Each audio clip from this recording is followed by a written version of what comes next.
तपाईहरुलाई नि यो कोटको पकेट बनाउन मन छ तर आउँदैन भने चाहिँ यो भिडियो तपाईहरुको लागि एकदमै धेरै युजफुल हुनेछ। सो सेभ गरेर राख्नु होला।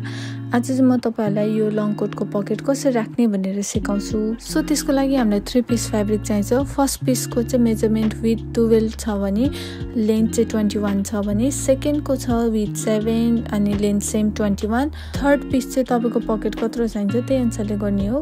पकेटको मार्क चाहिँ सुल्टोपट्टि फ्याब्रिकमा गर्नु होला। अब तपाईको पकेट कहाँ राख्नुहुन्छ त्यहाँ मार्क गरेर चाहिँ त्यहाँ चाहिँ हामी बक्स बनाउँछौं जसको चाहिँ विड्थ छ 4 सेन्टिमिटर भने मेरो चाहिँ 16 सेन्टिमिटर चाहिँ मेरो लेन्थ छ। अब यो ठुलो पीस फ्याब्रिकलाई चाहिँ आफ्नो छातीपट्टि फर्काएर यो बक्स भित्र आउने गरेर चाहिँ नापेर चाहिँ स्टिच गर्नुपर्ने हुन्छ तपाईले। नेक्स्ट अब यो सेकेन्ड फ्याब्रिकलाई चाहिँ अघि हामीले सिलाएको भन्दा चाहिँ अलिकति ग्याप राखेर चाहिँ मेजर गरेर चाहिँ हामीले त्यही लाइनमा चाहिँ स्टिच गर्नेछौं। अब दुई साइडमा हामीले सिलाई लगाइसकेपछि त्यो दुईटाको बीचमा जुन चाहिँ ग्याप हुन्छ त्यहाँ चाहिँ हामीले स्ट्रेट लाइन र त्यसको माथिको टपमा चाहिँ वी शेप दिएर चाहिँ हामीले त्यसलाई कटिङ गरेर फोल्ड गर्छौं। तर भित्रपट्टि फोल्ड गर्नु भन्दा अगाडि चाहिँ हामीले याद गर्नुपर्ने कुराहरु भनेको चाहिँ त्यो एक्ज्याक्ट साइजको छ कि छैन र त्यो अलिकति शेपमा छ कि छैन भन्ने चाहिँ हेर्नुपर्छ। त्यसपछि हामी मार्क गरेर त्यसलाई चाहिँ भित्रपट्टि फोल्ड गर्छौं। अब बाहिरको काम सक्यो, भित्रको पकेट हाल्नु काम मात्र बाँकी छ। सो त्यसको लागि चाहिँ हामीले फर्स्टमा के गर्नुपर्छ भने हाम्रो यो ट्रायंगलहरु सबै निस्केको छ कि छैन राम्रोसँग चेक गर्नुपर्छ नि। हामीले चाहिँ यही हो स्टिच गर्ने चाहिँ।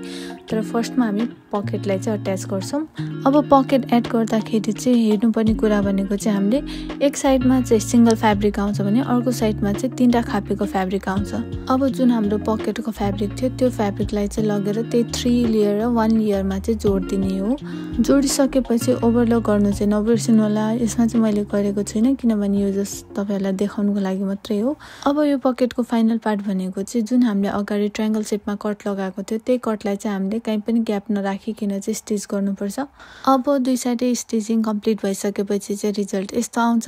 तपाईहरुलाई कस्तो लाग्यो केही क्वेशन छ भने मलाई कमेन्ट सेक्सनमा भन्नु होला। अनि आइरनिङ गर्नु चाहिँ नबिर्सिनु होला। फिनिशिङको लागि आइरनिङ चाहिँ एकदमै इम्पोर्टेन्ट छ। So thank you for watching. अब फेरि भेटौँला।